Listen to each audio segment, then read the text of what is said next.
এইখন মোৰ গাঁৱৰ ঘৰৰ সেউজীয়া বাৰী, চাৰিওফালে সেউজীয়া সেউজীয়া আৰু সেউজীয়া। এই সেউজীয়া বাৰীৰ মাজতে এইখন ঢেকীয়াবাৰী, ঢেকীয়াই সতেজ হৈ আছে। আৰু আজি পুৱাই উঠি এয়া এমুঠি ঢেকীয়া বুটলিলোঁ, তিনিচুকীয়ালৈ লৈ যাম। মাছৰ টেঙাৰ আঞ্জাৰে অকণমান সোৱাদ ল'ম। ভাল লাগে যেতিয়া গাঁৱলৈ আহোঁ, অলপ ঢেকীয়া বুটলি লৈ যাওঁ। আৰু ঢেকীয়া বুটলি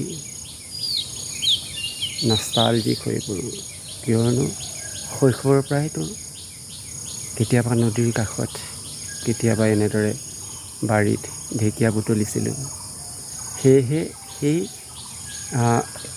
অতীত প্ৰীতিক বহুত কাললৈকে জীয়াই ৰখাৰ প্ৰয়াস কৰিছোঁ, জীয়াই ৰাখিব বিচাৰিছোঁ। এই সেউজীয়া বাৰীখনৰ দৰে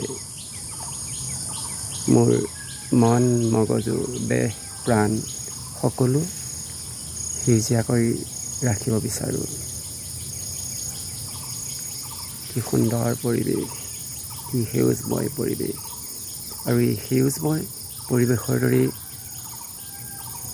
মোৰ মনটো সেউজীয়া কৰি ৰাখি আপোনালোকৰ মৰমপতীয়া সেউজবলীয়া সান্নিধ্য পাব বিচাৰোঁ। ধন্যবাদ।